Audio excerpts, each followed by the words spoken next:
ॐ नमो भगवते वासुदेवाय। मैत्रेय उवाच एवं समुदितस्तेन कपिलेन प्रजापतिः दक्षिणीकृत्य तं प्रीतो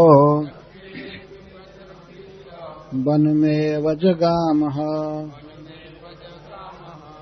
व्रतं स्वया स्थितो मौनम् आत्मैकशरणो मुनिः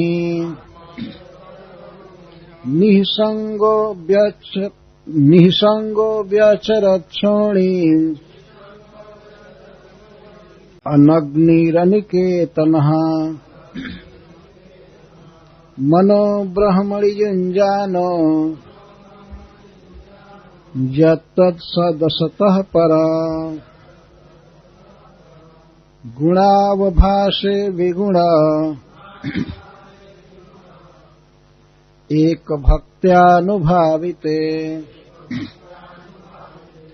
निरहं कृतिर्निर्ममश्च निर्द्वन्द्वः समदृक्स्वदृक्। प्रत्यक् प्रशान्त धीर्धीरः प्रशान्तोर्मिरिवो दधिः। वासुदेवे भगवती सर्वज्ञे प्रत्यगात्मनि परेण भक्तिभावेन लब्धात्मा मुक्तबन्धनः। आत्मानं सर्वभूतेषु भगवन्तमवस्थितम् अपश्यत् सर्वभूतानि भगवत्यपि चात्मनि। इच्छा द्वेषविहीनेन सर्वत्र समचेतसा भगवद्भक्तियुक्तेन प्राप्ता भागवती गतिः। मैत्रेय जी कहते हैं एवं इस प्रकार समुदितः उद्दिष्ट तेना कपिलेन श्री भगवान कपिल देव द्वारा प्रजापति ही प्रजा का पालन करने वाले कर्दम जी दक्षिणी कृत्या परिक्रमा करके तम भगवान की प्रीतः प्रसन्न मन से वनम वन में एवं ही जगाम गए। हाँ बहुत अच्छा हुआ। तो श्री मैत्रेय जी कर्दम जी के मोक्ष का वर्णन करने जा रहे हैं। किस प्रकार वे संसार बंधन से मुक्त होकर भगवान का धाम प्राप्त किए। मैत्रेय जी कहते हैं विदुर जी से एवं समुदितस्तेन कपिले न प्रजापति। एवं तेन कपिलेन समुदितः प्रजापति कर्दमः तम भगवन्तं दक्षिणीकृत्य प्रीतः सन् वनमेव जगाम। भगवान से आज्ञा लिए कर्दम जी कि वे परिव्राजकों के पथ पर चलना चाहते हैं, सन्यासी बनना चाहते हैं, घर छोड़कर जाना चाहते हैं। तो श्री भगवान ने अनुमोदन किया, ठीक है आप कहीं भी जाइए पर मुझको अपने हृदय में लेकर के जाइए, अर्थात 24 घंटे निरंतर मेरा चिंतन करते रहिए मुझे ही अपने जीवन का सार समझिए, परम लक्ष्य समझिए, तो आप भ्रमण कीजिए। जिस गार्हस्थ्य को करदम जी ने बहुत अच्छी तरह से प्रकट किया था, सजाया था, उसको छोड़ने में भी उनको उतना ही सुख हुआ। प्रीतः शब्द, ऐसा नहीं हुआ कि उस सुख सुविधा में भवन को, विमान को छोड़ने में करदम जी कुछ हिचकिचा रहे हों या अफसोस हो रहा है कि अब तो जमीन पर सोना पड़ेगा, पलंग छूट रहा है, और भी 1000 दासियां थी सेवा करने वाली वहां, तो अब कौन सेवा करेगा, कहां जाऊंगा, क्या खाऊंगा, ये सब सोचे भी नहीं। विमान को देख करके उनको जितना आनंद मिला, उससे कई गुना ज्यादा आनंद संन्यास लेने में हो रहा था। प्रत्येक व्यक्ति को इस संसार में भोग भोगने का अधिकार है, घर बनाने का, खाने पीने का, और भी कई तरह का अधिकार है, लेकिन इसके साथ साथ उसका एक कर्तव्य है कि इनको समय पर छोड़ दे। नहीं छोड़ेगा फिर भी ये छूट ही जाएंगे। अतः स्वेच्छा से और जीवन का एक मुख्य कर्तव्य मान करके इसे छोड़ देना चाहिए। छोड़ना जरूरी है। जैसा कहा जाता है ग्रहण और त्याग, हम लोग ग्रहण करते हैं भोजन, जिस तरह से ग्रहण करते हैं उस तरह से त्याग की भी आवश्यकता होती है। यदि कोई कहीं घर ले तो घर में रसोई घर देखेगा, रसोड़ा देखेगा कि है कि नहीं है ग्रहण के लिए, लेकिन इसके साथ साथ टॉयलेट भी देखता है कि है कि नहीं। ऐसा नहीं केवल ग्रहण करते जाओ और टॉयलेट न हो तो आदमी मर जाएगा, बल्कि भोजन बनाने का स्थान हो या न हो, लेकिन बाथरूम तो होना ही चाहिए, है ना। यह तो बहुत जरूरी है। तो जैसे तैसे आदमी गृहस्थ बन जाता है, जो भी हो, चाहे धर्म देख करके या कर्तव्य देख करके या शारीरिक पारिवारिक आवश्यकता देख करके वो बन जाता है गृहस्थ, और ऐसा फंसता है कि वो जानता है कि अब छोड़ने का कोई नियम नहीं है, इसको मरते समय तक परिवार में ही रहना चाहता है, और वही जो पहले कर्म किया है, क्रियाएं किया है, उसी को करना चाहता है, परंतु प्रकृति उसे अलाउ नहीं करती है। शरीर कमजोर हो जाता है, आंखों की शक्ति कम हो जाती है, इंद्रियों की शक्ति कम हो जाती है, कुछ कर नहीं पाता है, पर मनोरथ वैसा ही रहता है। जैसे जवानी में मनोरथ रहा, वैसे सोचता अभी भी ये काम कर दें, अभी ये काम कर दें, अभी ये काम कर दें, हो नहीं पाता। शरीर की शक्ति नहीं रहती है, पाचन शक्ति भी काम नहीं करती है, खाने की बहुत इच्छा उसको रहती है, लेकिन खा नहीं पाता, पचा ही नहीं सकता, और भी क्रियाकलापों के प्रति मन धावित होता है, पर कुछ कर नहीं सकता। अतः त्यागने का नियम है पहले ही, जब तक शरीर अभी स्वस्थ है, घर छोड़ करके भगवान का भजन कर लेना चाहिए, क्योंकि भगवान की भक्ति सबसे आवश्यक कार्य है। मनुष्य जीवन की वह जिम्मेवारी है, दायित्व है। तब तक होता नहीं है भक्ति, भजन होता नहीं है, जब तक व्यक्ति अन्य कामों को छोड़ता नहीं, घर गृहस्थी का उत्तरदायित्व में उलझा रहता है, तो भक्ति कैसे कर पाएगा।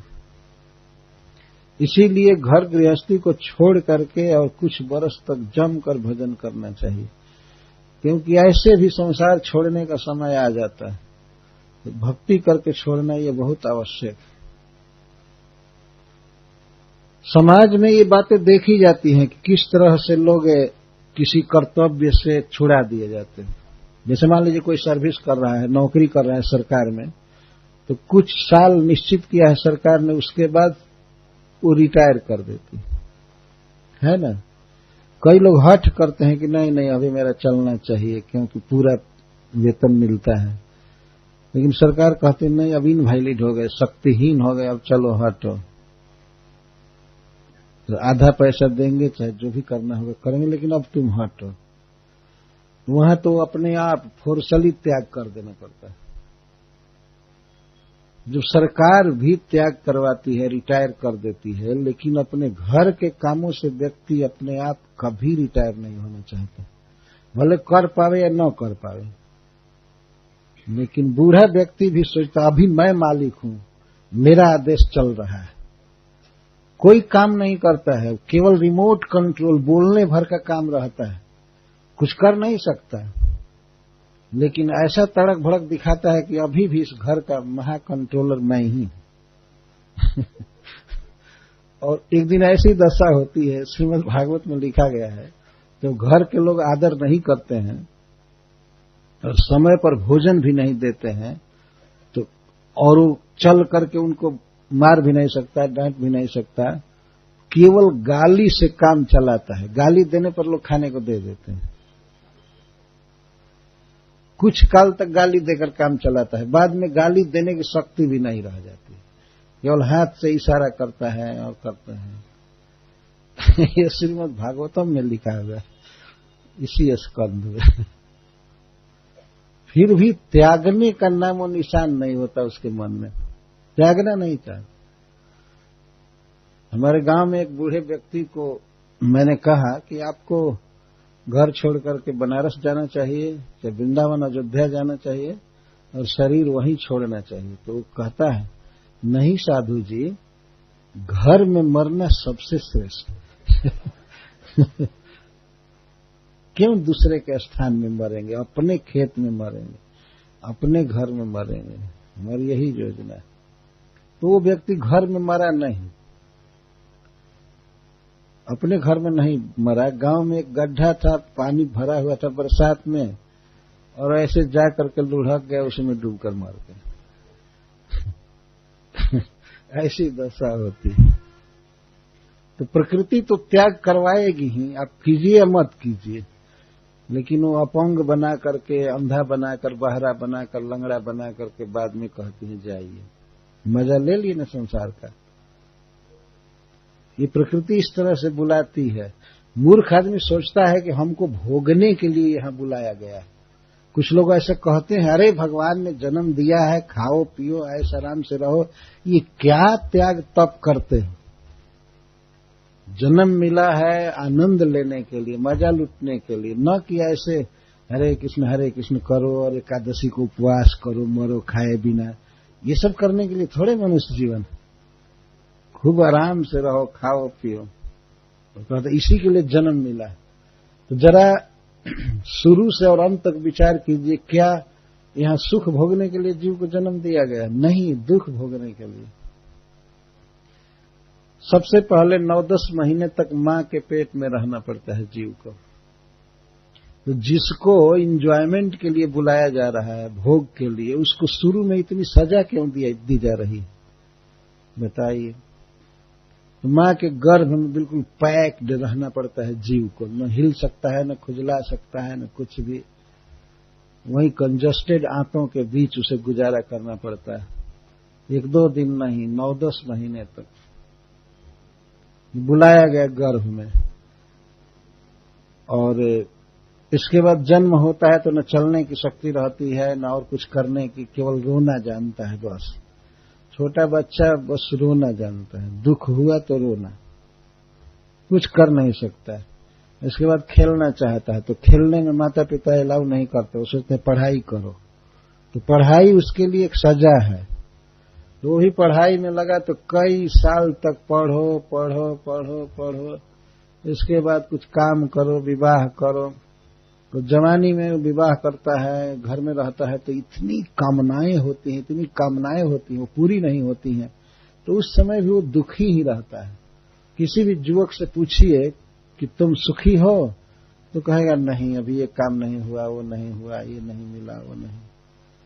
कामनाओं की आग जलती रहती है हृदय में, सुखी नहीं होता है। और कुछ काल के बाद फिर बुढ़ापा आ जाती है, तो वो कौन एंजॉयमेंट का समय है। और इसके बाद शरीर छोड़कर चला जाना पड़ता है। यदि किसी को भोग भोगने के लिए बुलाया जाएगा तो इतना दंड देकर क्यों बुलाया जाएगा? आप किसी को इनवाइट कीजिए कि आज आप हमारे यहाँ आइए, बहुत अच्छा भोजन बना है, खाइए पीजिए, लेकिन इसके पहले आपको गंदे नाले में 10 घंटा रुकना पड़ेगा। किसी गट्टर के अंदर आपको रह करके हमारे घर आना होगा। तो आदमी कहेगा रहने दो रहने दो, हमको ऐसा भोग नहीं चाहिए, है कि नहीं? तो क्या प्रकृति 9-10 महीने तक हम लोगों को मल मूत्र के थैले में रह करके यहाँ कोई भोग के लिए बुलाई है? ये तो दंड है। लेकिन फिर भी मूर्ख आदमी समझता है, ओहो मैं कितना भाग्यशाली हूँ, मैं लक्की हूँ, मैं ये हूँ। क्या लक्की हो? लक्की वे लोग हैं जिनके जीभ पर भगवान का नाम है। हरे कृष्णा कृष्णा कृष्णा हरे हरे, हरे राम राम राम हरे हरे। वास्तव में यही सौभाग्य है। इदम हि पुंसस् तपसस् तस्वा शिष्टस् दत्तस् च बुद्धिजोगयो अविचितोर्थो कविभिर निरूपितो जदुत्तम श्लोक गुणानुवर्ण्यते।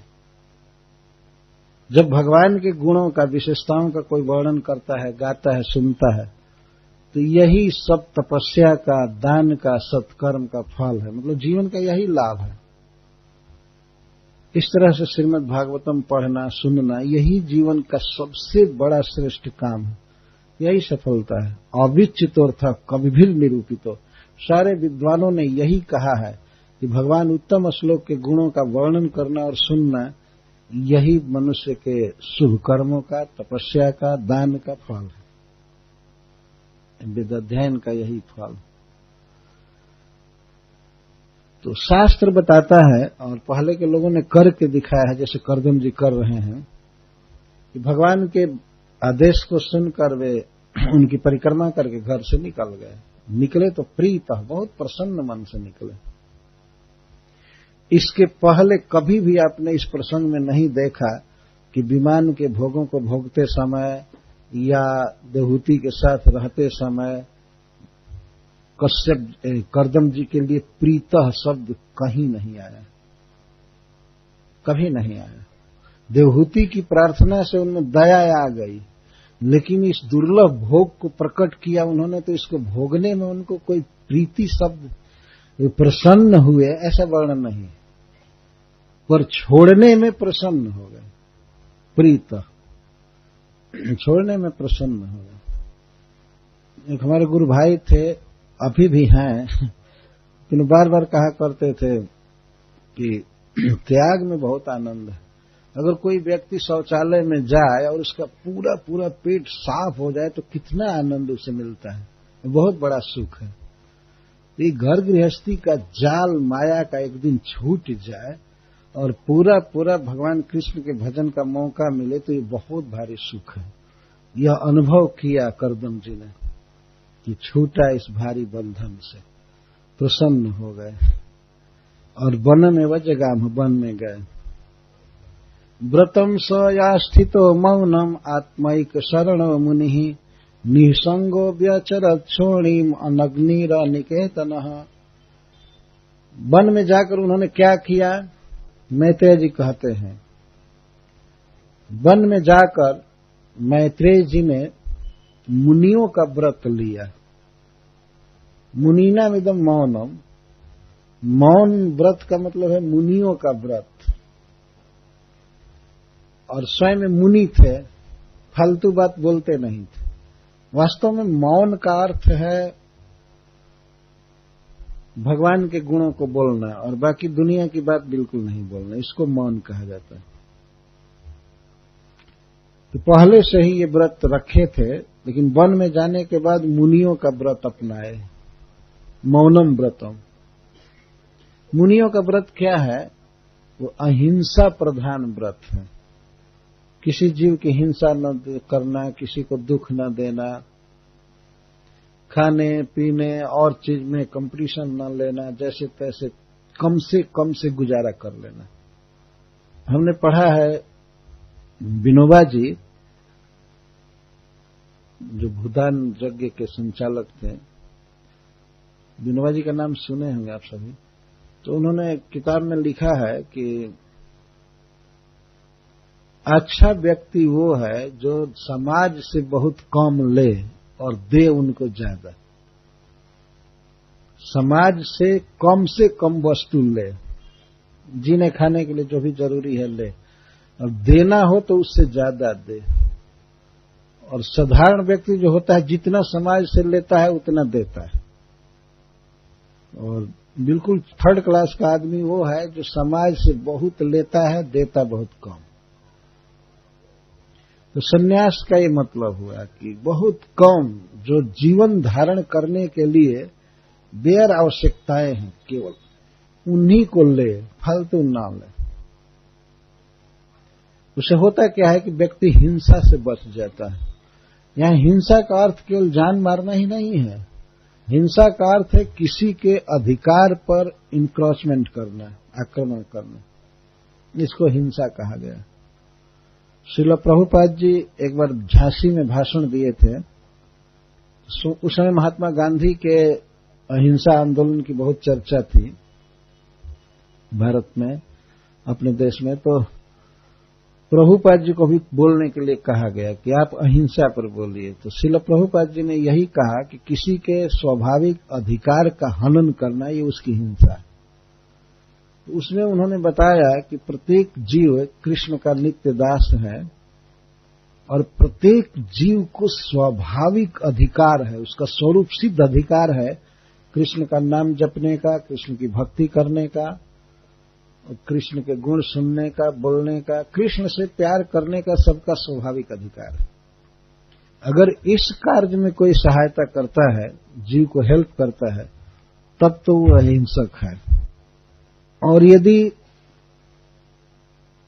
किसी को बाधित करता है, किसी को ऐसा वातावरण दिखाता है कि वो कृष्ण का स्मरण न कर पावे, भक्ति न कर पावे और संसार बंधन से पार न हो, तो ऐसा करने वाला व्यक्ति हिंसक है, हिंसा कर रहा है। जैसे आजकल के युग में देखिए, ये जितने भी नवजुवकों के, नवजुवतियों के चित्र जहां तहां टांगे जाते हैं, पोस्टर बना करके, कोई भी एडवर्टाइजमेंट में, इस सिनेमा के जो चित्र बनाए जा रहे हैं, वास्तव में ये सब प्रचार करने वाले महाहिंसक हैं। ये घात कर रहे हैं, जीवों के सहज कृष्ण प्रेम को पर्दा डाल रहे हैं। तो स्वाभाविक जीवों की आसक्ति है सांसारिक भोगों में, और ये गंदे चित्र देख करके या टीवी देख करके और उद्दीपन होता है उनकी सांसारिक भावना का। तो ऐसा करने वाले ये महापापी हैं और हिंसक हैं वास्तव में। इन्हें दंड मिलेगा। समाज में ऐसा दृश्य दिखाना चाहिए, ऐसी बात बोलनी चाहिए जिससे लोगों का प्रेम भगवान से बढ़े, न कि भोगों से। जीव तो ऐसे ही भोगों में पड़े हुए हैं। यह है हिंसा। अगर किसी की सहायता नहीं की जाती है, उल्टे संसारिक प्रोत्साहन दिया जाता है उसको, तो यह उस जीव की हिंसा हुई। और फिर शरीर को काट देना, वो तो हिंसा है ही प्रकट। किसी को दुख देना, वचन से भी, मन से भी किसी के अनिष्ट का चिंतन करना, ये हिंसा है। सन्यासी का ये धर्म है, किसी की हिंसा नहीं करना, किसी को दुख नहीं देना, सबको सहायता देना भगवान की भक्ति में बढ़ने के लिए। ये है सन्यासियों का धर्म। इसलिए सन्यासी के दैनिक चर्चा में एक प्रवचन करना बहुत जरूरी है कि वह भगवान के गुणों का वर्णन करे। और कोई काम है नहीं, बाल बच्चा का जिम्मेवारी है नहीं उसे, तो उसे शास्त्रों को पढ़ करके, उनका अनुभव करके स्वयं आचरण करना चाहिए और दूसरे का हित करना चाहिए, सबका उपकार करे। यही है मौनम व्रतम, मुनियों का व्रत। ये इसमें व्यवस्थित हो गए, करदम जी इसमें डट कर लग गए। आत्मा के शरण, केवल भगवान एकमात्र उनकी शरण थे और किसी का आश्रय नहीं, किसी से कोई लेना देना मतलब नहीं, भगवान की शरण में रहना। इसको आत्मिक शरण कहा गया है। आत्मा का अर्थ है भगवान, और एक का अर्थ है एकमात्र, और शरण का अर्थ है आश्रय। एकमात्र भगवान की शरण में रह, आत्मिक शरण। और किसी का भरोसा नहीं रखता है जो वास्तव में उच्च कोटि का भक्त हो। कृष्ण की शरण में रहता है। जैसे जडभरत जी खेत की रखवाली करते, पड़े रहते थे, रखवाली क्या करते थे, उनको देख करके नीलगाय हरिण वगैरह भाग जाते थे। वो कभी भगाते नहीं थे, नंग धड़ंग ऐसे पड़े रहते थे। बहुत पुराना और मैला कपड़ा केवल कमर में लपेटे रहते थे, बाकी कंबल चादर ये सब कुछ नहीं था। एक दिन डाकुओं ने उनको पकड़ा। ऐसा था कि एक मनुष्य को भद्रकाली को बलि चढ़ाने के लिए पकड़ कर ले जा रहे थे। तो जैसे तैसे वो भाग गया रात में छुड़ा करके। खोजने लगे उसको, तो खोजते खोजते तब तक खेत पर जडभरत जी मिले। टॉर्च से देखा, सब बड़ा शरीर मोटा तगड़ा है, बहुत ब्लड निकलेगा, बहुत मांस निकलेगा, बहुत बड़ा ज्यादा प्रसाद निकलेगा इसमें। वो तो मरियल था, मरने जैसा। दूसरा जो भाग गया ठीक हुआ, इसको पकड़ करके ले चलो। तो लोग देखे कहीं अंग कटा तो नहीं है, अगर अंगुली कटी हो, कहीं कुछ कटा हो तो नहीं उनको ले जाते बलि देने के लिए। देखे बिल्कुल ठीक है और युवक है, बहुत मोटा तगड़ा है। तो कहे चलो, तो चल दिए, पूछे भी नहीं कि कहा पूछे भी नहीं, और जान गए। वो लोग आपस में बातचीत करते थे कि इसमें तो बहुत मांस निकलेगा, आपस में कानाफूसी कर रहे थे। ले चलो ठीक है। तो पहले कुछ लोगों ने कहा पहले बांध लो, नहीं तो उस बलिदान की तरह ये भाग जाएगा ये भाग जाएगा। तो उनका हाथ पीछे करके और बांधे, रस्सी पकड़ करके चल रहे थे, चारों तरफ से घेर कर। चलो तुम्हें भद्रकाली के मंदिर में चलना है। तो चल दिए, जानते हैं कि उनका गर्दन काटने के लिए ले जा रहे हैं, चल दिए। ऐसे उनका शरीर कट भी जाता, गर्दन कट भी जाता, तो इसलिए उनको इतना भी दुख नहीं होता जितना हम लोगों का कॉपीन कोई फाड़ देते। हमको तो दुख हो जाएगा, लेकिन इतना दुख भी उनको नहीं होने वाला। तो देह से बिल्कुल अतीत थे तो इस प्रकार से उनको पकड़ कर ले जा रहे थे, लेकिन भगवान की शरण में थे, तो भगवान का स्मरण कर रहे थे। वो लोग ले गए भद्रकाली जी के मंदिर में, नाच गान चालू किए, खूब हाको डाको खूब किए, गा रहे थे। अपने ढंग का एक गीत गाते हैं काली को रिझाने के लिए, खूब गीत गा रहे थे कि आज तो बहुत बड़ा फीस्ट चलेगा। ऐसे पुआ पूरी सब बना हुआ था और चीज, और उसमें मनुष्य का खून और मांस ये भी खाने वाले थे वो राक्षस। और वो किस लिए बलि दे रहे थे कि जो डाकुओं का सरदार था उसको कोई पुत्र नहीं था, तो भद्रकाली को बलिदान देने के बाद भद्रकाली जी आशीर्वाद देंगी तो इसको बेटा हो जाएगा, इसके लिए पकड़ कर ले जा रहे हैं। खूब गा बजा रहे थे, बहुत खुशी में थे। फेस्टिवल चल रहा था रात के समय, छिप करके गांव से बाहर बहुत जंगल में। अंत में जो पुरोहित था उन डाकुओं का, वो भी नीच बहुत व्यक्ति था ब्राह्मण ही, लेकिन बहुत नीच, नाम भर का ब्राह्मण। उसी के हाथ से काटना था उसको पशु को, नर पशु को।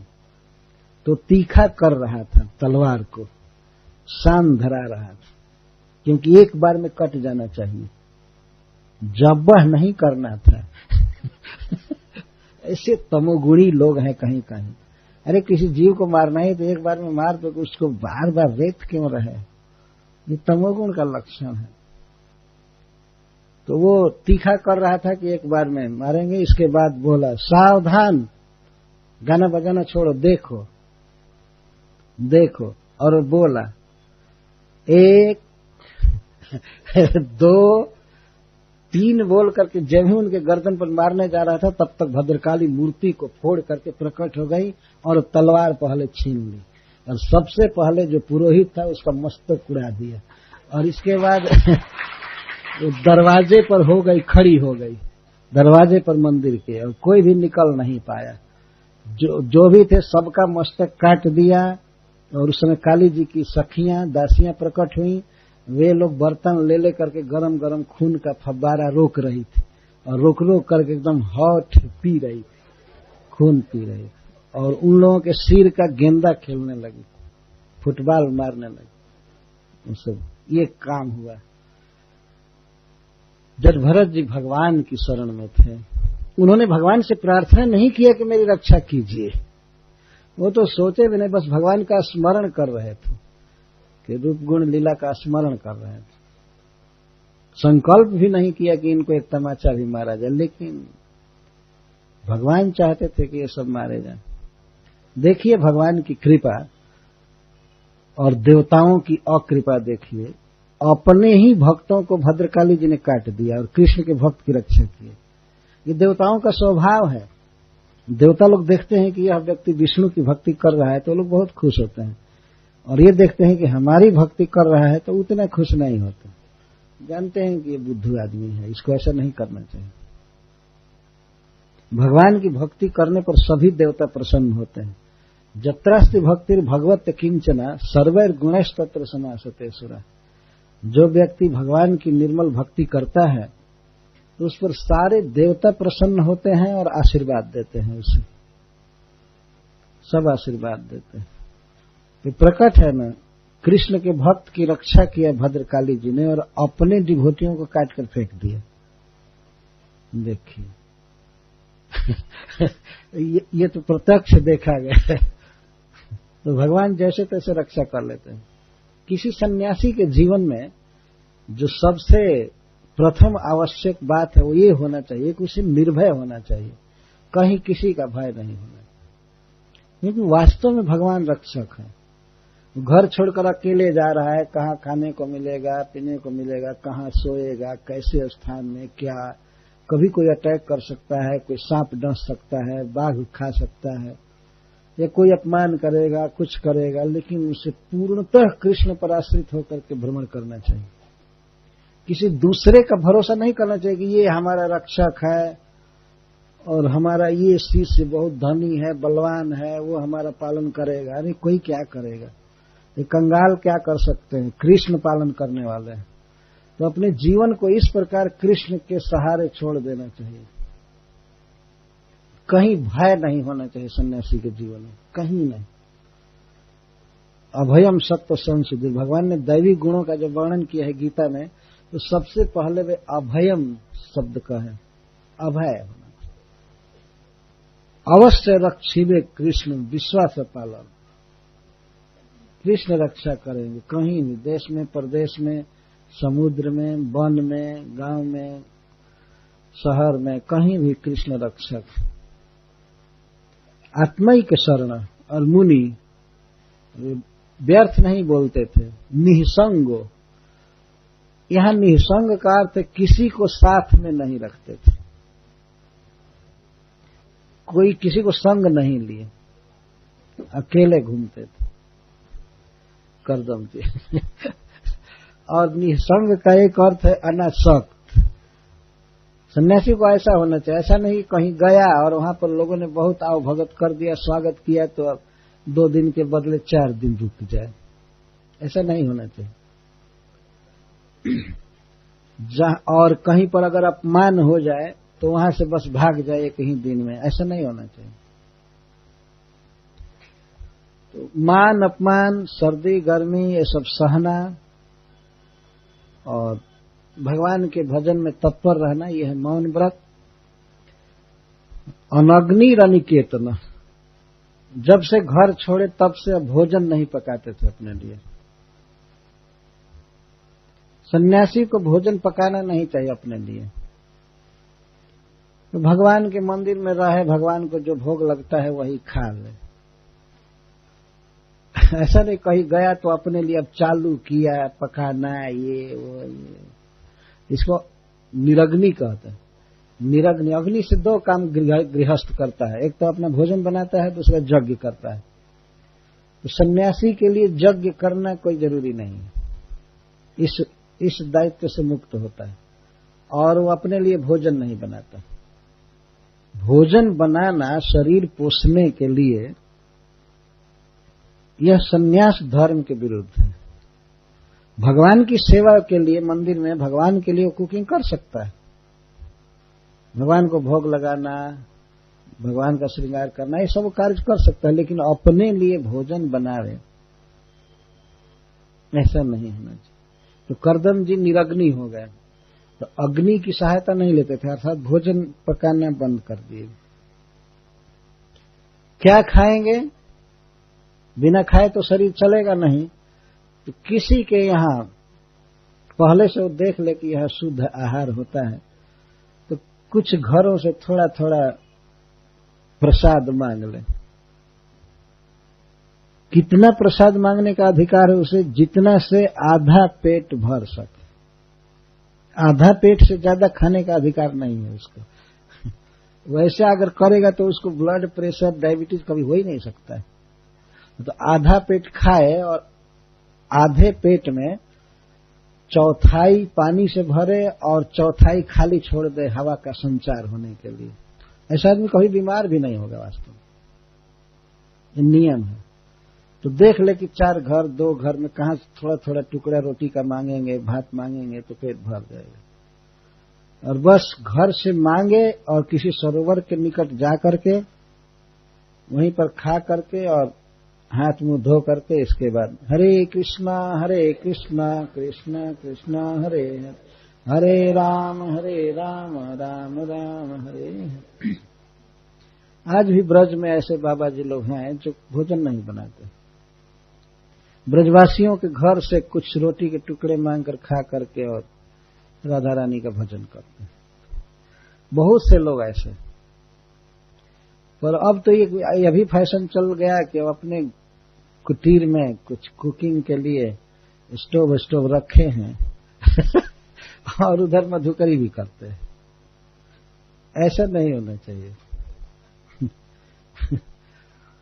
मधुकरी कहते, मधुकर मधु बनाने वाला भंवरा जैसे फूलों से रस लेता है, आशो लेता है, तो फूल को कोई नुकसान नहीं करता, थोड़ा सा लेता है। इसी तरह गृहस्थों के यहां से थोड़ा सा ले, ज्यादा नहीं लेना चाहिए। और कई घर से ऐसे मधुकर की तरह खाना चाहिए, तो उसको मधुकरी वृत्ति कहते हैं। करदम जी इस तरह के हो गए। और ऐसे वन में मिलने वाले कंदमूल फल कहीं से जुटाए खा लिए, बस पेट की ज्वाला शांत हो गई। इसके बाद भगवान का भजन करना, ध्यान करना, पूजा करना ही करना है। भगवत भजन के अलावा और कोई कार्य नहीं है। और अनिकेतन, और कोई निश्चित अपना डेरा या आश्रम नहीं होना चाहिए। अपना कोई खास नहीं होना चाहिए सन्यासी का ये हमारा है, नहीं तो वहां के सुख सुविधा में फंस करके फिर वो घूमेगा नहीं, और घूमेगा भी तो असंतुष्ट रहेगा। कहीं की असुविधा देख करके सोचेगा भागो, अपना घर है ही क्या, भटक रहा है, वो सोच सकता है। तो उसका मन संसार में चला जाएगा, भोगों में चला जाएगा। इसलिए परिव्राजक के लिए अपना कोई निश्चित घर नहीं होता है। घर तो दुनिया में बहुत बने हुए हैं, जहां भी गया लोग तो रखेंगे ही। सन्यासी का बहुत आदर करते हैं लोग। वास्तव में भारतीय संस्कृति में बात बताई गई है कि कोई भिक्षुक, सन्यासी, ब्रह्मचारी घूम रहा है तो उसका स्वागत करना चाहिए पहले, क्योंकि वो भगवान की भक्ति में लगा हुआ है, उसका उत्साह बढ़ाना चाहिए। ऐसा नहीं कि अब सन्यासी चले तो अपने खाने पीने के लिए एक अलग गठरी बांध ले और बैग ले तो फिर वो भजन क्या करेगा कैसे भक्ति कर पाएगा। दुनिया में हजारों लाखों करोड़ों चूल्हे जलते हैं और घर है, कहीं भी रहने के लिए मिल जाता है, और खाने के लिए भी लोग पूछते ही हैं। सन्यासी को यह शिक्षा सर्प से लेनी चाहिए। भगवान दत्तात्रेय ने बताया है, सर्प भोजन करता है और घर में ही रहता है, लेकिन अपने लिए घर बनाता नहीं है। कौन घर बनाता है? चूहा घर बनाता है, मूसिक। वो घर बनाने में ही व्यस्त रहता है। छोटा सा जीव लेकिन लंबा टनल बनाता है। रहेगा आखिर थोड़े से स्थान में, लेकिन बेकार खोदता रहता है जमीन को। और सांप घूमते रहते हैं, तो सांप आता है, देखता है कि ये घर है, उसमें वो बिना परमिशन के प्रवेश कर जाता। चूहा से पूछने की जरूरत नहीं है मैं यहाँ रुक सकता हूँ, बल्कि चूहा की उपस्थिति को जान जाता है कि ये मालिक इस घर के यही हैं, तो और चाव से प्रवेश करता है। तब तो खाएंगे भी और रहेंगे भी। इस तरह से सन्यासी को चाहिए कि गृहस्थों को खाए भी और उनके घर में रहे।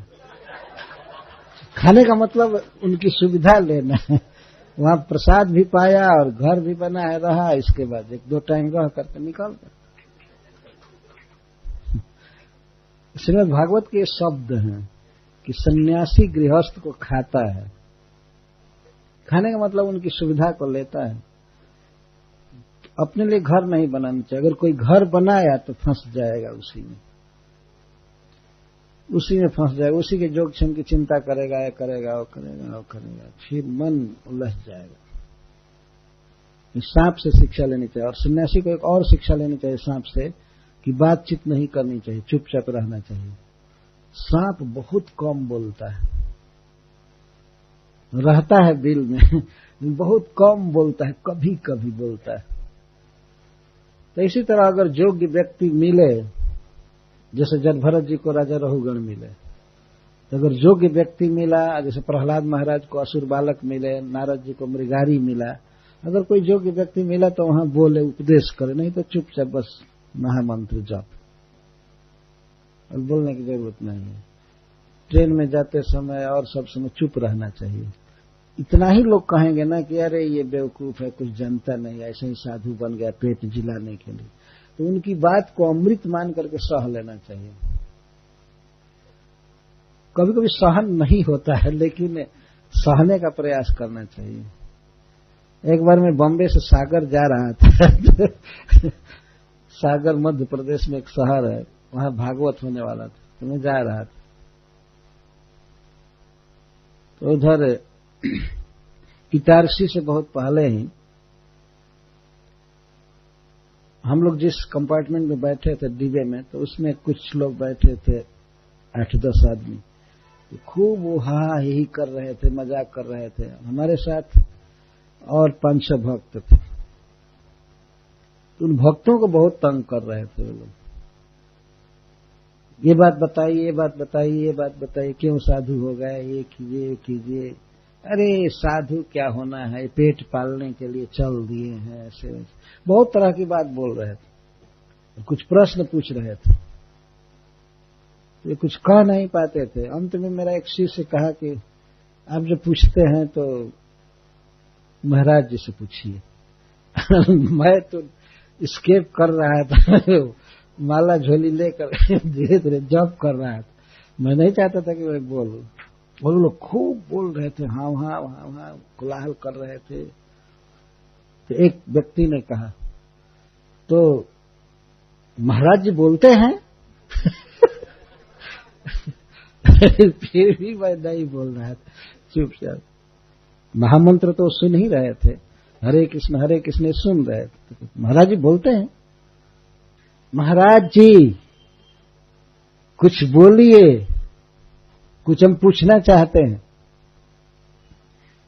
मुझे तो क्रोध आ गया था मन में, तो मैं कहा कि देखो, एक जगह पर कौवे खूब काव काव कर रहे थे, बहुत पेड़ पर बैठे थे बहुत कौवे, और काव काव काव काव कर रहे थे। तो वहां पर एक कोयल चला गया, तो कोयल कहने लगे बोलो बोलो बोलो, लेकिन बेचारा कोयल बोल नहीं रहा था, क्योंकि कौवे रुक नहीं रहे थे। तो अगर तुम लोग काम काम करना बंद करो तब मैं बोलूंगा। और इतना सुनते ही एकदम साइलेंट हो गए, चुप हो गए, कोई बोला ही नहीं। अब बोलने में अपनी हीनता समझने लगे। तुम लोग काम काम करना बंद करोगे तब न बोलूंगा। तो बंद कर रहे हो तो बंद तो कर ही दिए थे। हाँ स्वामी जी, कोई भाई मत बोलना, कोई मत बोलना। तो मैं कहा कि अच्छा ठीक है, 5 मिनट महामंत्र का कीर्तन करो, इसके बाद तब तुम्हें मेरी बात समझ में आएगी, योग्यता आ जाएगी भगवान का नाम गाने से। तो एक भक्त को कहा कि आप गाइए, मृदंग भी साथ में था, अब गाइए, इन लोगों से गवाइए। तो वो आगे चालू किया तो उन लोगों को गाना पड़ा और पूरा उस कंपार्टमेंट में कीर्तन होने लगा। तो कीर्तन होने के बाद इसके बाद मैं जय जयकार किया, जय ध्वनि किया। उसके बाद कहा ठीक है, क्या प्रश्न है आपका? नहीं स्वामी जी, आपको जो अच्छा लगे बोलिए, हमारा कोई प्रश्न नहीं है। हमारा कोई प्रश्न नहीं है। देखिए आप क्षमा कीजिएगा, हम लोग यही सुनने के लिए ही आपको कुछ उकसा रहे थे, सुनने के लिए उकसा रहे थे। तो मैं अपने से बोला कि देखिए इस मनुष्य जीवन बहुत दुर्लभ है और इस जीवन में सबसे बड़ा धर्म है भगवान का नाम लेना। आप लोग कभी से व्यर्थ बात कर रहे हैं, भगवान का गुण गाना चाहिए, भगवान का नाम लेना चाहिए, इसके लिए मनुष्य शरीर मिला हुआ। मतलब हाँ, यही सुनने के लिए तो हम लोग कुछ कह रहे थे। मैं ये कह रहा था कभी कभी सहन नहीं होता है पर सह लेना चाहिए, चुपचाप सह लेना चाहिए। महाराष्ट्र में एक भक्त हुए हैं, उनका नाम था एकनाथ या नामदेव, कौन, वो गोदावरी में नित्य स्नान करने जाते थे। तो एक दिन की बात है, रास्ते में एक मुसलमान का घर था और कोठे पर था, कोष्ठ पर। तो स्नान करके आते थे गोदावरी जी में। तो स्नान करके आते थे तो आते समय ऊपर से उन पर कुल्ला कर देता था, जूठा पानी फेंक देता था। तो वो फिर लौट जाते थे नहाने के लिए, नहा करके आते थे तो फिर कुल्ला कर देता था। इस तरह से लगभग 10-20 बार किया, लेकिन वो कुछ बोलते नहीं थे और न तो रास्ता बदलते थे, उसी रास्ते से आते थे नहा करके। और कई बार गए नहाए, कुल्ला करता था, लेकिन अंत में ये हार गया कुल्ला करते करते। लास्ट में आए तो उनके चरणों पर गिर गया कि हमको माफ कीजिए, मैंने बहुत बड़ा आपका अपराध किया। तो वो कहते हैं भक्त की, नहीं, आपके कारण मुझे कई बार गोदावरी में नहाने का मौका मिला, धन्य हैं आप ऐसी कृपा नहीं किए होते तो मैं तो एक ही बार स्नान करके चला गया है। वो तो पानी पानी हो गया, बिल्कुल क्षमा मांगा। साधु को ऐसा होना चाहिए। अगर सचमुच किसी सन्यासी पर कोई थूक दे और वो चुपचाप रह जाए, सह ले, तो समझना चाहिए कि माया को पार कर गया है ना। ये इस तरह की शिक्षा है संसार में। कभी न कभी अपमान हो ही जाएगा। अपमान की बात छोड़ दीजिए, गला कटने का समय आ जा सकता है, जैसे जदभरत जी का। लेकिन उस समय भी अगर मति अविचल रह जाए भगवान में और उस हिंसक के प्रति दुर्भावना न हो, तब माना जाएगा पक्का सन्यासी, भगवान पर आश्रित है। इस तरह मैं अनिकेतन पर बोल रहा था कि साधु का, विरक्त का कोई निश्चित घर नहीं होना चाहिए। दुनिया के सारे घर उसके होते हैं, सारे रसोई घर उसके होते हैं, तो क्यों एक जगह अटैच्ड रहेगा? जहां जाए लोग फ्री खिला देते हैं, तो क्यों अपने लिए बनाएगा? अपने लिए बनाएगा आदमी तो थोड़ा बनाएगा, करेगा, कभी बनाने की इच्छा भी होगी, कभी नहीं होगी, कभी बिना खाए रह जाएगा। लेकिन नहीं बनाएगा, दुनिया में घूमे तो इतना लोग खिलाते हैं कि वो इतना खा ही नहीं सकता। ये अनुभूत विषय है। एक एक दिन में कई कई जगह निमंत्रण लोग देते हैं कि यहाँ खाइए, यहाँ खाइए। कहाँ खाएगा? थोड़ा सा खा करके कृष्ण का भजन करना चाहिए। और करदम जी अपने मन को परब्रह्म भगवान विष्णु में लगाए थे। मनो ब्रह्मणि युञ्जानो यत्तत् सदसतः परम गुणावभासे विगुणे एक भक्त्यानुभाविते। मनः ब्रह्मणि युञ्जान, अपने मन को ब्रह्म में लगाए थे। किसी भी माया के उत्पादन में नहीं लगाए थे। किसी वस्तु का या किसी व्यक्ति का कभी चिंतन नहीं करते थे। चिंतन किसका करते थे? ब्रह्म का। ब्रह्म से तात्पर्य है अप्राकृत विषय श्री भगवान। श्री भगवान के स्वरूप का, लीला का, गुण का स्मरण करते रहते थे। हम लोगों का भी मन कहीं न कहीं रहता है। कोई ऐसा व्यक्ति नहीं है जिसका मन कहीं न कहीं न लगा हो। कोई अपने घर का चिंतन करता है, कोई कुछ का चिंतन करता है, कोई किसी चीज का। लेकिन मन भगवान के सुंदर रूप में अभिनिविष्ट हो, यह जीवन की सफलता है। करदम जी का मन भगवान में लगा था। भगवान कैसे हैं?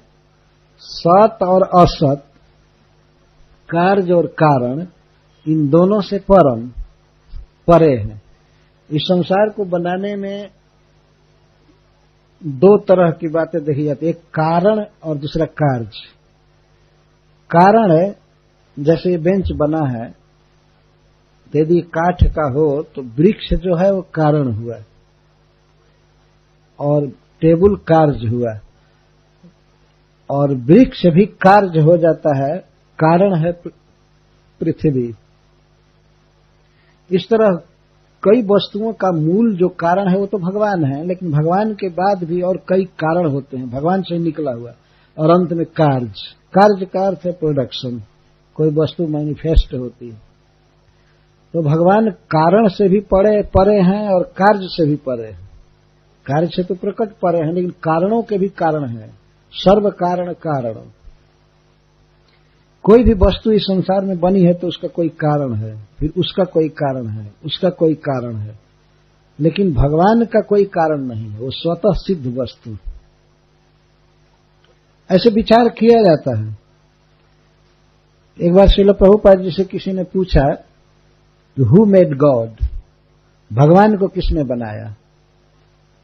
तो प्रभुपाद जी कहते हैं, पहले भगवान का लक्षण जान करके प्रश्न करो। God is one whom no one made. भगवान स्वतः सिद्ध वस्तु है। भगवान की एक परिभाषा ही है कि भगवान को कोई नहीं बनाया, वो सबको बनाया है। ये प्रश्न ही नहीं बनता कि भगवान को कौन बनाया है। मूर्ति पूजा को देख करके कुछ लोग ये प्रश्न करते हैं, भगवान को तो आदमी ने बनाया है, ऐसे कहते हैं, ये आदमी ने भगवान को गढ़ा है। लेकिन वास्तव में भगवान को आदमी नहीं गढ़ सकता है। अगर कोई कहे कि इस पत्थर को आदमी ने गढ़ा है, तो उस व्यक्ति से पूछा जा सकता है कि ये पत्थर कहां से लाया? वो कहां से पत्थर लाया? अपने पेट से निकाला? पत्थर पहले से है तब तो उसको गढ़ा है ना। और पत्थर गढ़ने के लिए लोहा चाहिए, छेनी चाहिए, वो कहां से लाया? किसी कलाकार से पूछा है कहां से लाया? में जन्म लेते हैं तो खाली हाथ आते हैं, कोई कुछ औजार लेकर के, और न तो अंडरवियर लेकर के, न लोटा गिलास कुछ लेकर के नहीं आता है ना। कोई है ऐसा कुछ भी लेकर के आया है? नंग धड़ंग आते हैं रोते हुए। जन्म देने वाली मां तो बेहोश रहती है, दूसरी स्त्री उठाती है, उसको पोछती है, सहलाती है, और थोड़ा बढ़ते बढ़ते कुछ पढ़ाई लिखाई कर लिया तो लगता है भगवान के विरुद्ध बोलने, भगवान नहीं है, ये नहीं है। वाह रे वाह, भूल गए उस दिन को। इस तरह से जन्म हुआ और उसी तरह से मर भी जाएंगे। ये देह और सारी वस्तु, सारी फैसिलिटी छोड़ करके जाना पड़ेगा। लेकिन बीच में इनका नाराबाजी सुनी, क्या बोलते हैं? भगवान निराकार है, इसीलिए कोई डरने की जरूरत नहीं है, वो मारने नहीं आएगा, जो मन करे वो करो। इनको पता नहीं है कि भगवान आते हैं तो ठंडा कर देते हैं दुष्टों को। परित्राणाय साधु नाम विनाशाय च दुष्कृताम धर्म संस्थापनार्थ है संभवामि जुगे जुगे। जब भगवान आते हैं तो उनसे भी झगड़ा करते हैं, जैसे कंस, जरासंध, शिशुपाल, ये भगवान से झगड़ा कर रहे थे। परंतु भगवान के सामने कौन टिक सकता है? भगवान तो अनंत बल के आश्रय है। जिसने विरोध किया उसका दमन हो गया, इसको भगवान कहते हैं। भगवान को जिसने चैलेंज किया, अत्याचार किया, उसको उन्होंने मरवा दिया। ऐसा नहीं कि भगवान इस संसार में धर्म का प्रचार करने आवे और उनको ही सूली पर टांग दिया जाए, ऐसा भगवान नहीं होता है। भगवान में अनंत बल होता है। कृष्ण को देखा जा सकता है। कौन ऐसा व्यक्ति था जो चैलेंज किया और उसको भगवान ने शांत नहीं कर दिया? कुरुक्षेत्र के युद्ध में तो वे हथियार भी नहीं उठाए, कोई अस्त्र शस्त्र नहीं, और सबको मरवा दिया भगवान ने। पहले ही कहे अर्जुन से कि सब मारे गए हैं, देखो तुम निमित्त मात्र बनो, जस लो, कोई नहीं बचेंगे। इसको भगवान कहते हैं। भगवान का मतलब ये नहीं होता किसी को भी भगवान कह दो, इसको भगवान कह दो, इसको कह दो, इसको कह दो। ये सब गलत फहमी है वास्तव में। भगवान कृष्ण है, शास्त्र कहता है कृष्णस्तु भगवान स्वयं। इन सब बातों को देखना चाहिए। तो इस संसार में भगवान के विरोधी लोग बहुत रहते हैं, बहुत प्रकार की बात बोलते रहते हैं, परंतु भगवान सब ठीक कर देते हैं यहां आकर के। तो मैं यहां पर यह वर्णन कर रहा हूं कि भगवान कार्य और कारण दोनों से परे हैं। वो यहाँ का प्रोडक्शन नहीं है, और न तो जो कारण है वो भी है, कारणों के भी कारण भगवान है। तो ये बात हो रही थी कि भगवान वो है जिसने सारे जगत को उत्पन्न किया है। भगवान को किसी ने उत्पन्न नहीं किया है। यदि वे मां यशोदा के गर्भ से प्रकट हो रहे हैं तो प्रकट हो रहे हैं। प्रकट होना और जन्म लेना दोनों में अंतर है। अपने परम भक्त को, यशोदा जी को, देवकी को मां बना करके भगवान प्रकट हुए। देवहूति जी को अपनी मां के रूप में स्वीकार किए, वो प्रकट होते हैं। लीला है भगवान की। लेकिन वास्तव में भगवान सर्व जगत के कारणों के भी कारण है, सबके मूल है। फिर भी वो प्रश्न पूछ रहा था एक व्यक्ति प्रभुपाद जी से, नहीं आखिर तो भगवान किसी से बना होगा, किसी ने भगवान को बनाया होगा। तो प्रभुपाद जी कहते हैं जरा तुम विचार करो, तुम किसी से उत्पन्न हुए हो? उसने कहा कि हाँ मैं अपने फादर से जन्म लिया। और तुम्हारा फादर? अपने फादर से। और उसका फादर, और वो जन्म लिया अपने फादर से। तो कोई मूल फादर होना चाहिए ना, कि केवल पीछे ढकेलते जाओगे तो कोई समाधान नहीं मिलेगा। कोई तो एक मूल होना चाहिए ना। ये कॉमन सेंस से समझा जा सकता है। तो इसका कारण वो, इसका कारण वो, बाप का कारण दादा, दादा का कारण प्रपितामह, ये वो, ऐसे ऐसे पीछे जाते जाते ये कोई बुद्धि नहीं है वास्तव में। कभी कभी लोग पूछ देते हैं पहले बीज हुआ कि वृक्ष हुआ, और यदि आप यह कहिए कि पहले बीज हुआ तो कहते बीज आया कहां से? अब उनका समाधान ढूंढिए। कैसे वो समझेंगे? बुद्धू समझ नहीं पाते। अगर ये कह दीजिए कि पहले वृक्ष आया तो कहेंगे बिना बीज के वृक्ष कैसे हुआ? इसलिए गीता में भगवान उत्तर देते हैं, बीजम माम सर्वभूतानां विद्धि पार्श्वनाथनम। मैं सभी जीवों का, सभी प्रोडक्शन का आदि बीज हूं, मुझसे सब उत्पन्न हुआ।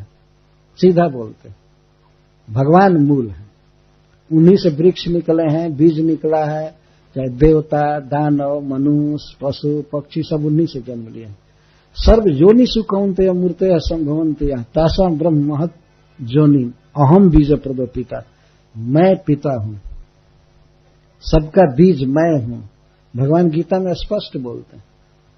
लेकिन अगर कहा जाए कि भगवान बीज हैं तो फिर भी मूर्ख पूछते रहते हैं ये कहां से हो गए? और तुम्हारे दिमाग में गोबर भरा है तो क्या किया जाए? अगर दिमाग में कुछ मांस होता, हड्डी होती तो समझ सकते, लेकिन केवल धूल और गोबर भरा है तो क्या समझ पाओगे? केवल इस तरह से किसी बात को टालते जाना, समझने की चेष्टा नहीं करना, यह बहुत बड़ी मूर्खता है।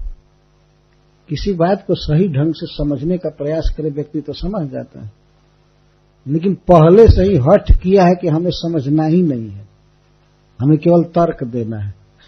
तो तर्को अप्रतिष्ठा श्रुतयो विभिन्ना, तर्क की कोई प्रतिष्ठा नहीं है। तर्क से कोई बात सिद्ध नहीं की जा सकती, ये महाभारत कहता है।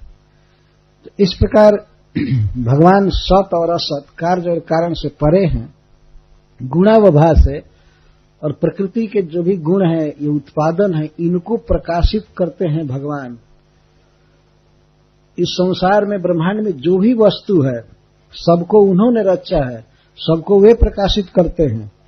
और स्वयं विगुण है, स्वयं निर्गुण है, वे प्रकृति के गुणों के अंदर नहीं है। उनका शरीर, उनका धाम, उनके परिकर, उनका वस्त्र, जो कुछ भी है सब दिव्य है, चिन्मय है, माया के द्वारा रचा हुआ नहीं है। उसको विगुण कहते हैं, गुणातीत, निर्गुण, एक भक्त्यानुभावित। ऐसे भगवान का अपरोक्ष साक्षात्कार कहाँ होता है, कैसे होता है? एक भक्त्या, अव्यभिचारिण्या भक्त्या। जब व्यक्ति कोई शुद्ध भक्ति करता है तब भगवान का अपरोक्ष अनुभव होता है उसे। अपरोक्ष अनुभव का अर्थ है क्लियर, बिना संशय के भगवान कैसे हैं, कितना सुंदर हैं, कितना दयालु हैं, कितना ऐश्वर्य है उनमें, इस बात का साक्षात्कार करता है। भगवान प्रकट होते हैं भक्त के हृदय में या मंदिर में कब? जब कोई अनन्य भक्ति करता है भगवान की, भगवान से प्रेम करता है, तब भगवान प्रकट होते हैं। चैलेंज से नहीं प्रकट होंगे। कोई कहे कि अगर भगवान है तो हमारे सामने प्रकट हो, नहीं तो मैं नहीं मानूंगा कि है। ऐसा कोई कहे तो क्या भगवान को गरज है कि तुम मानो? तो मान लीजिए अगर दो चार उल्लू को इधर क्या कहते हैं, उल्लू कहते हैं, उल्लू, अगर दो चार उल्लू मीटिंग करके, चाहे दुनिया के सारे उल्लू कॉन्फ्रेंस करें पूरा निमंत्रण दे करके, और वे उल्लू बोले कि हम सूरज को नहीं मानते हैं, क्योंकि दिन में उन उल्लुओं को बिल्कुल नहीं दिखाई देता है। ऐसे भगवान ने सृष्टि की है एक पक्षी की कि रात में उसकी आंख देखने लगती है अंधकार में, और प्रकाश में बंद हो जाती है आंख। बंद हो जाती है मतलब देखने की शक्ति बंद हो जाती है। साकिट रहता है आंख का, लेकिन देख नहीं सकते, देखने का पावर खत्म हो जाता है।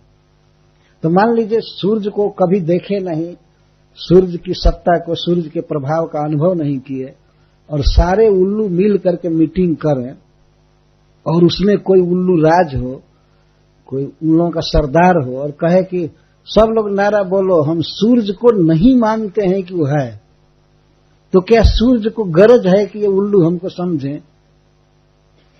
और क्या सूरज उधर से संदेश भेजेगा, नहीं नहीं भाई हम हैं, हमको मानो, हम तुम्हारे सामने प्रकट हो रहे हैं? प्रकट होने पर भी तो इनकी आंख और बंद हो जाएगी, देख ही नहीं पाएंगे। तो इन उल्लुओं के विपरीत बोलने से सूरज की सत्ता में कोई क्षति नहीं हो सकती है। तो कुछ लोग अगर बोल रहे हैं कि भगवान नहीं है, ये नहीं है, अगर है तो हमारे सामने प्रकट हो, और नहीं तो हम कहेंगे कि नहीं है, तो तुम कहते रहो ना, अंत में मर करके चले जाओगे नरक में, जमराज जी सब देखेंगे, बीच में ये हल्ला किया, ये किया, वो किया, भगवान निराकार है या नहीं है, या ये नहीं है। क्या तुम्हारे डर से भगवान प्रकट हो जाए क्या? बताइए, कोई चैलेंज करे कि भगवान नहीं है, अगर नहीं आते हैं तो मैं हल्ला करूंगा नहीं है, तो क्या भगवान को गरज है कि तुम्हारे सामने प्रकट हो जाए? भगवान प्रकट होते हैं कैसे? एक भक्त्यानुभावित। जब शुद्ध भक्ति की जाती है तब भगवान का अनुभव भक्त कर लेता है प्रत्यक्ष। भगवान प्रकट हुए हैं कई भक्तों के सामने, अनंत अनंत भक्त ऐसे हुए हैं जिनके सामने भगवान प्रकट हुए हैं, लेकिन भक्ति से, प्रेम से प्रकट होते हैं, न कि किसी के चैलेंज से और मूर्खता से प्रकट हुए। क्या इस समय कोई प्राइम मिनिस्टर को ऐसा लिखकर भेज सकता है कि आप हमारे घर आइए, नहीं तो मैं आज से प्रचार करूंगा कि आप प्राइम मिनिस्टर नहीं हैं? तो क्या इस संदेश को पढ़ करके प्राइम मिनिस्टर तुरंत प्रोग्राम बनाएंगे क्या? अरे भाई चले, नहीं तो वो तो प्रचार करेगा कि हम प्राइम मिनिस्टर नहीं है। उनको हंसी आएगी, देखो इसको, कोई विचार भी नहीं करेंगे, लेटर को तुरंत रद्दी कागज में फेंक देंगे। बेकार, कहाँ का पागल है ऐसा बोला। तो कुछ लोग शौक से कहते हैं हम नास्तिक हैं, हम ईश्वर को नहीं मानते हैं। ईश्वर को नहीं मानते हो, लेकिन ईश्वर के एजेंट तुम्हें ठंडा कर देंगे अच्छी तरह से, मानोगे। अभी तो माँ के गर्भ से आए हो ना, बूढ़ा होकर के मरोगे, जमराज के हवाले जाओगे, तब पता चलेगा कि ईश्वर है। ईश्वर को नहीं मानते, इतना तुम्हारा अधिकार हो गया, भगवान को नहीं मानते। भगवान को नहीं मानते हो और यहाँ चौकीदार को मानना पड़ता है कि नहीं? अगर कहीं लिखा हुआ है कि नो एडमिशन, इसमें आप प्रवेश नहीं कर सकते हैं, तो वहां हाथ जोड़ना पड़ता है, और वो व्यक्ति कहता है मैं ईश्वर को नहीं मानता। तो सिक्योरिटी को माने ना, चौकीदार को माने, उसे पूछते हो, कई परिस्थितियों से बाध्य है, ईश्वर को नहीं मानते हो और लाल सिग्नल है तो वहां खड़ा हो जाना पड़ता है, माने कि नहीं? रुकना पड़ता है ना, और जरा लाल सिग्नल को लांघ करके चलो तो तुमको पुलिस बता देगा, फाइन लगेगा, ये लगेगा। एक भगवान ही ऐसे स्वतंत्रता दे दिए हैं और अपने धाम में रहते हैं, आते नहीं हैं जल्दी तो इधर से हल्ला करते हैं भगवान है ही नहीं। भगवान तुम्हारे डर से मर गए ना। भगवान है ही नहीं। यही बातें सब रावण आदि कहते थे। रावण जब सीता जी का हरण करके ले गया तो उसको बहुत लोग समझा रहे थे कि ऐसी गलती मत करो, ऐसा खतरा मत लो, राम मनुष्य नहीं है, वे परब्रह्म है, भगवान है, अभी भी सीता को लौटा दो। यद्यपि हरण करके लाए यही काफी अपराध है, लेकिन अभी भी अगर लौटा दोगे, रिटर्न कर दोगे तो तुमको मारेंगे नहीं। मंदोदरी समझा रही थी, रावण की धर्मपत्नी समझा रही थी, और भी कई लोग समझा रहे थे। लक्ष्मण जी ने एक पत्र लिखा था, अंगद जी ने समझाया, हनुमान जी ने समझाया, और उसके कई मंत्री समझा रहे थे, एक पुत्र भी था समझा रहा था, इन्हें ऐसी गलती मत कीजिए, भगवान बहुत कृपालु हैं, अभी भी लौटा दीजिए, वो कुछ नहीं करेंगे। तो वो कहता है क्या भगवान है, क्यों ऐसी गलत बात बोल रहे हो, वो मनुष्य भी है तो अच्छा मनुष्य नहीं है, जिसका बाप घर से निकाल दिया, वन में कर दिया, वो कैसा नालायक बेटा है। यही प्रमाण है, वो किसी काम का नहीं। और वो क्या करेगा, क्या करेगा, अभी बीच में तो समुद्र है, समुद्र लांघेगा कैसे, यह कैसे आ सकता है लंका में। और जिस दिन ये खबर मिली कि सेतु बांध करके वो लंका में आ गया, राम आ गया, तो रावण के 10 मुख से निकला, समुद्र बांध दिया, पयोधी बांध दिया, ये बांध दिया, वो बांध दिया, समुद्र के 10 पर्यायवाची शब्द निकले थे। समुद्र पर पुल बांध दिया, पुल बांध दिया। ये संवाद देने वाला निश्चित झूठ बोल रहा है, जरा पता लगाओ तो समुद्र पर पुल बांध दिया। अच्छा ठीक है, जब उसके बाद भी कहता ठीक है तो पुल बांध दिया, तो उसके सेना में है कौन, तो बहुत बड़े बड़े बानर हैं, भालू हैं। ओ तब तो घर बैठे आहार दे दिया ब्रह्मा ने हम लोगों को। हमारे सैनिक बहुत दिन से भूखे हैं और इन भालुओं को, बानरों को पकड़ पकड़ कर खाएंगे। और जिस दिन भेंट हुई, उन बानरों की अद्भुत शक्ति थी। ये सारे राक्षस जब मारे जा रहे थे, बानर जब तमाचा मारते थे तो उस पर बेहोश हो जाते थे। ये लोग नाश्ता करने वाले थे बानर और भालू का। इस तरह से मारे गए। रावण भगवान को नहीं मानता था, लेकिन लास्ट में मान गया, मरा, बुरी तरह से मारा गया। और वही केवल नहीं मारा गया, उसका सारा वंश मारा गया, विभीषण जी को छोड़कर सब लोग मार दिए गए। इस तरह की गलती करते हैं। तो भगवान को नहीं मानने वाले जो कहते हैं हम नहीं मानते हैं, वो पापी हैं। सवेरे उनका मुंह भी नहीं देखना चाहिए। अगर दृष्टि में पड़ गए तो गंगा जी का पानी रखना चाहिए, वो छिड़क लेना चाहिए। एक बार मैं कह दिया कि ऐसे पापियों का जो भगवान को नहीं मानते हैं उनका मुख नहीं देखना चाहिए, और अगर दिखाई पड़ गए तो नहा लेना चाहिए। तो एक भक्त पूछ दिया कि ऐसे बहुत लोग होंगे तो दिन भर नहाते नहाते बीत जाएगा। तब मैं कहा कि ठीक है, गंगा जी का पानी रख ले या समुद्र भी एक तीर्थ है, उसका पानी रख ले, या बिंदु सरोवर का पानी रख ले, और कोई ऐसा दिखाई दिया तो 2-4 बूंद डाल दे, इससे शुद्ध हो जाएगा। भगवान को नहीं मानने वाला 1 नंबर का पापी है। जिस भगवान ने देह दिया, भोग दिया, दुनिया बनाया, जीने की फैसिलिटी दे रहे हैं, सूर्य चंद्रमा बनाए, पृथ्वी बनाए, हवा दिए सब, और ऐसे प्रभु को नहीं मानना पापी का लक्षण है वास्तव में।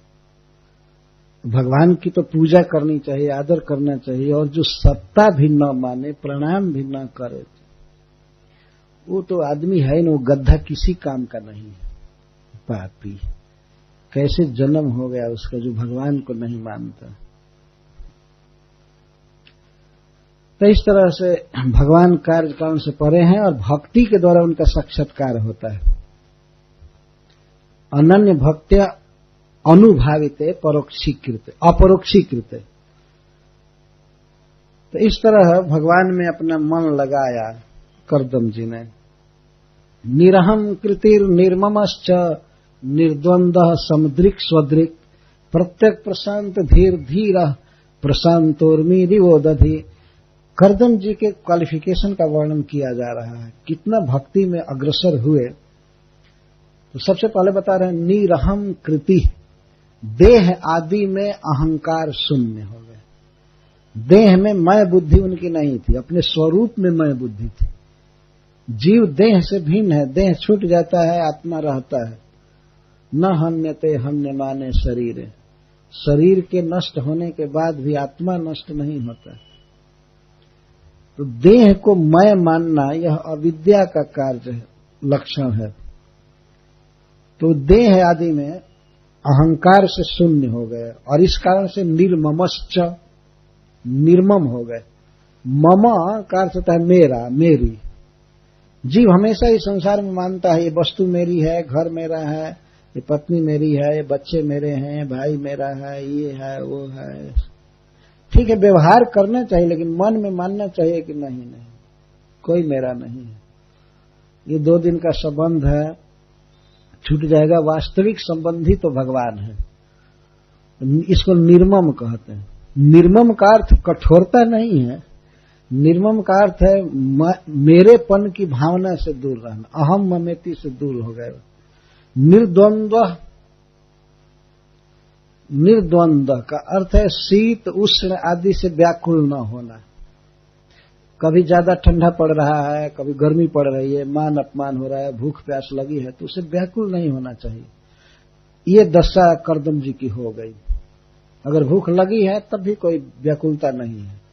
जाड़ा का दिन है, गर्मी का दिन है, फिर भी वही कार्य करना है, भगवान के भजन में ध्यान में लगे रहते थे। समुद्रिक, समुद्रिक का अर्थ है भेदभाव से शून्य थे, भेदाग्राहक, भेद ग्रहण ही नहीं कर पाते थे। कभी उन्होंने शरीर पर ध्यान ही नहीं दिया किसी के, कि शरीर काला है, गोरा है, स्त्री का है, पुरुष का है, और उसमें भी यह पापी है, यह धर्मात्मा है, ये है, देखा ही नहीं उन्होंने। इतना समुद्रिक थे, सबके प्रति समभाव था, भेदभाव नहीं करते थे। वे आत्मा को सब जगह देखते थे, जीव को।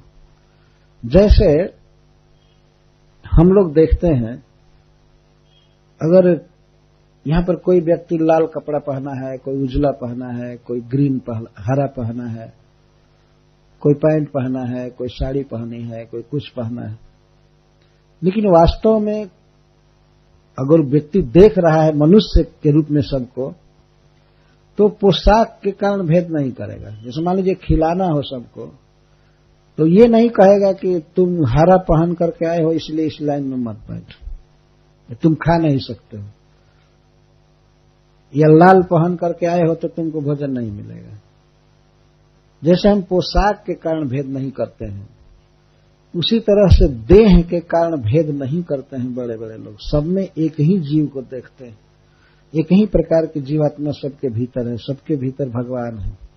तो ये भेद नहीं करते हैं, ये इस जाति का है, वो उस जाति का है, ये पढ़ा लिखा नहीं है, यह मूर्ख है, ये विद्वान है, ये है, ये भेद नहीं करते। ये भेद दृष्टि व्यवहारिक है और बहुत नीचे धरातल पर ये सब होता है। करदम जी में भेद बुद्धि नहीं थी और स्वदृक, पर इसके साथ यह भी सत्य था कि वे अपने को सब जगह देखते थे। अपने को देखने मतलब अपने वास्तविक स्वरूप पर ध्यान रखते थे, देह पर नहीं। मैं भगवान का नित्य दास हूं, यह दृष्टि उनकी बनी रहती थी। अपने को देखते थे और सबको इसी भाव से देखते थे। प्रत्यक प्रशांत भी, और उनकी बुद्धि प्रमणा थी, भगवान में लगी रहती थी और इसके साथ ही साथ विक्षेप से रही थी। कभी भी उनकी बुद्धि इधर उधर नहीं जाती थी भगवान को छोड़कर, भगवान के पास ही मंडराती रहती थी बुद्धि। इसको प्रत्यक प्रशांत भी कहा गया, धीर। और संसार के किसी भी भोग में वो लोलुप नहीं थे, इंद्रियों के वेग से परे थे। उन्हें कभी क्रोध नहीं आता था, कभी काम वासना नहीं सताती थी, कभी लोभ नहीं होता था, शांत थे। कैसे शांत थे? जैसे बड़ी बड़ी उर्मियों से, लहरों से, नदियों से समुद्र विचलित नहीं होता है, शांत रहता है। तो कभी मान मिला, कभी अपमान मिला, पर फिर भी सम रहते थे। समुद्र में लाखों नदियां गिरती हैं चारों तरफ से, छोटी नदियों को मिला करके और कई हो जाएंगी। चारों तरफ से नदियां गिरती हैं समुद्र में, लेकिन समुद्र बढ़ता नहीं है, जितना में रहता है उतना ही रहता है। और लाखों करोड़ों टन पानी वाष्प बनकर उड़ जाता है एक दिन में। तो हम लोग देखते हैं पानी थोड़ा सा रखें अगर थाली में, तो कुछ देर के बाद पानी उड़ते उड़ते कुछ दिन में वो खत्म हो जाता है। तो इतना विशाल समुद्र है, तो उसका पानी भी वाष्प बनता रहता है। तो लाखों करोड़ों टन यदि पानी वाष्प बन करके उड़ गया तो उससे समुद्र घटता नहीं है। और न तो लाखों नदियों के पानी आने से वो बढ़ता है। इस तरह से जिस साधक को, जिस सिद्ध पुरुष को संसार कितना भी भोग आ करके उसे सुखी नहीं कर पाते हैं और दुख आ करके उसे दुखी नहीं कर पाते हैं, समुद्र की तरह वो अचल रहता है। भगवान ने गीता में एक श्लोक ऐसा कहा है, आपूर्जमाण अचल प्रतिष्ठम समुद्र माप प्रविशन्ति जद्वत् तद्वत् कामा यम प्रविशन्ति सर्वे स्वशांति मापनोति न काम कामी। काम कामी विषय भोग की इच्छा वाला व्यक्ति कभी सुखी नहीं हो सकता है, भगवान गीता में कहते हैं। बल्कि कामनाएं जिसमें विलीन हो जाती हैं, यहां विलीन होने का मतलब यह है कि जिसे कभी कामना होती ही नहीं है और विषय भोग उसे मिलते हैं, लेकिन विषय भोग के मिलने से न तो हर्षित होता है, न सुखी होता है, और न तो विषयों के न मिलने से दुखी होता है। या और भी कई प्रकार के दुख उस पर आते हैं, लेकिन विचलित नहीं होता है। तो समुद्र में बड़वानल लगता है, समुद्र के पानी में कभी कभी आग लगती है और उससे करोड़ों टन पानी जल जाता है, वाष्प बन जाता है, उड़ जाता है, फिर भी समुद्र खाली नहीं होता, उतना ही रहता है। और वर्षा काल में नदियों का पानी बहुत गिरता है तो बढ़ता नहीं।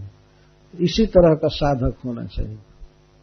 उसे दुनिया का भोग मिले, कुछ भी मिले, लेकिन उससे कोई प्रभावित नहीं होता है। वो लगे कहने आहा बहुत अच्छा खाने को मिला, बहुत अच्छा पहनने को मिला, ये मिला वो मिला, नहीं, उसे हर्षित नहीं कर पाते और न तो दुख विचलित कर पाते। इस तरह से जैसे प्रशांत उर्मी इव उदधि, ऐसा समुद्र है जिसकी उर्मियां प्रशांत है, बिल्कुल लहरें नहीं उठ रही, शांत।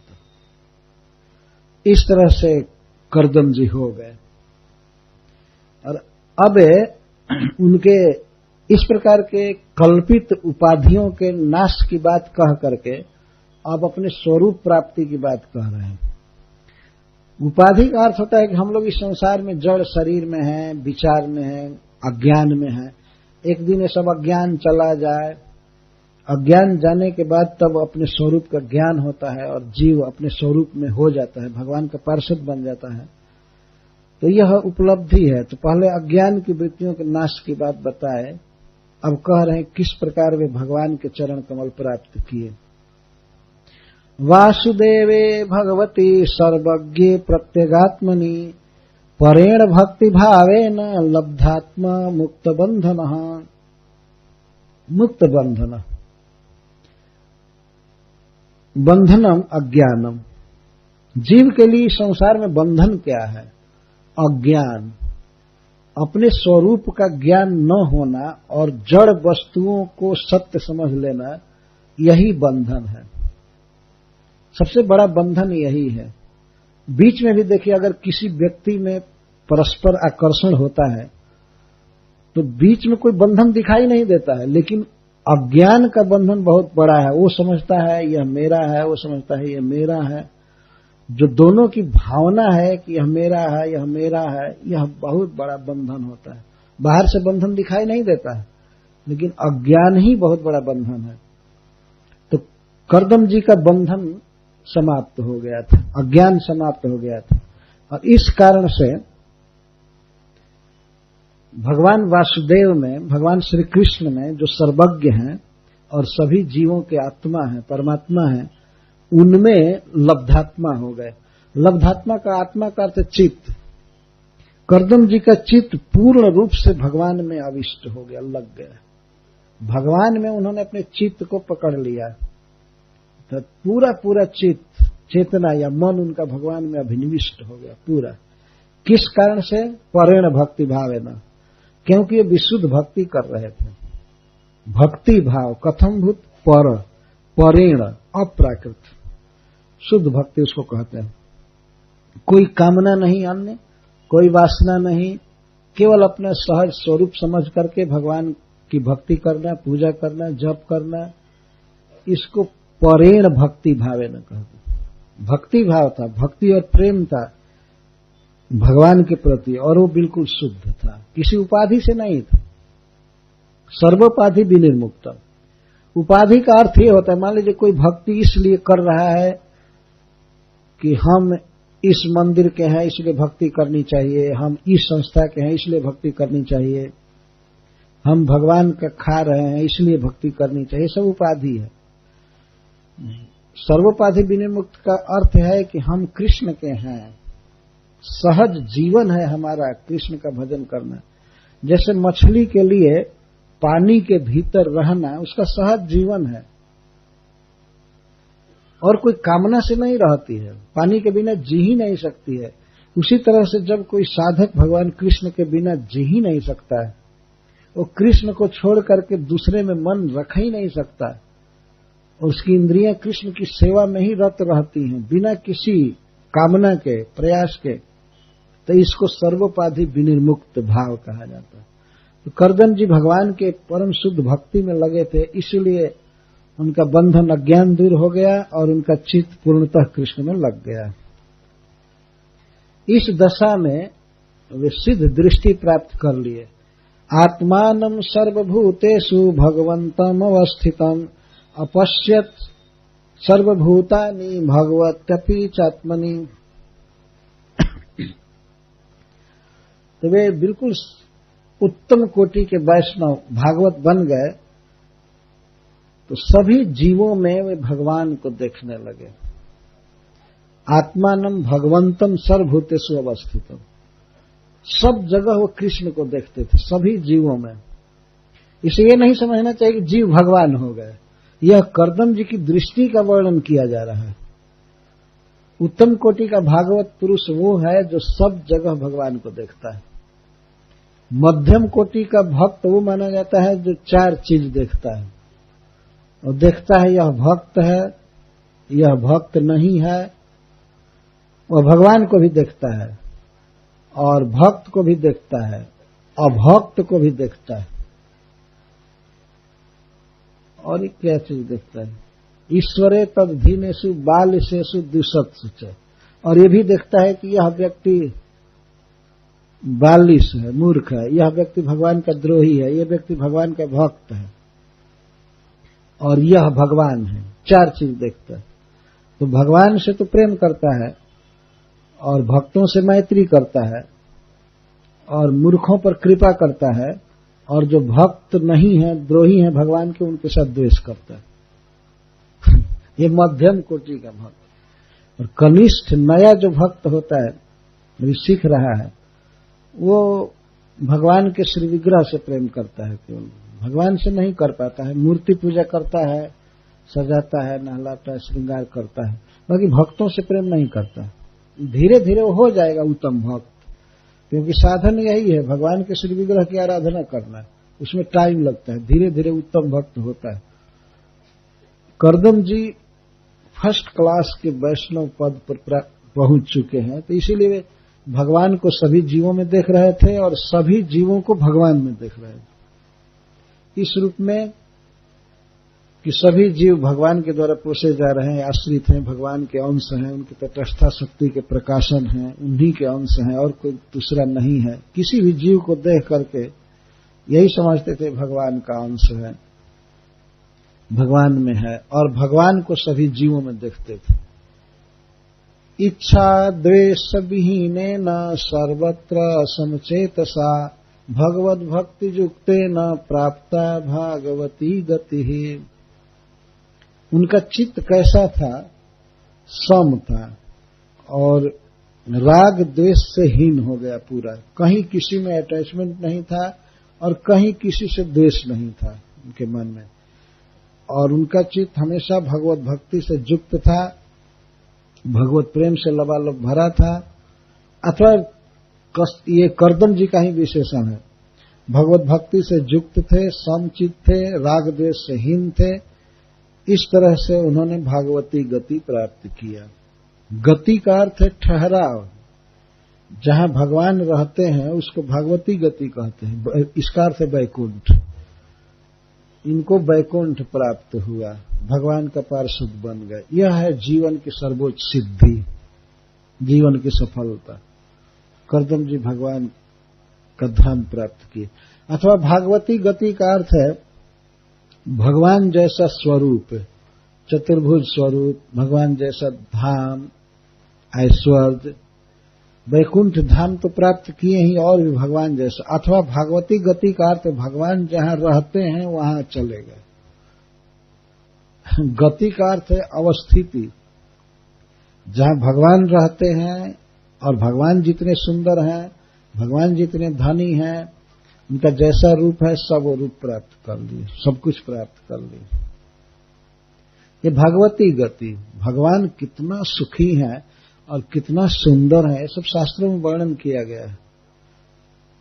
अन्यथा जीव की तो और गति होती है। नरक गति है, नारकी गति कहेंगे उसको। इसी मनुष्य लोक में भी देखिए कितनी कितनी गतियां हैं भिन्न भिन्न। कोई ऑफिसर बना है, ऑफिस में रहता है, तो कोई हॉस्पिटलाइज्ड है, उसकी वो गति हो रही।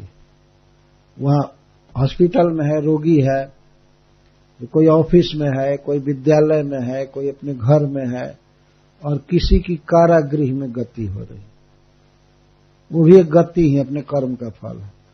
और नरक में जाना है, वो भी गति दुर्गति है।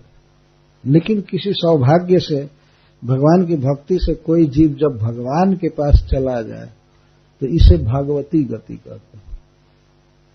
तो यह गति कर्दम जी को मिली। पहले से ही भगवान के अनन्य भक्त थे।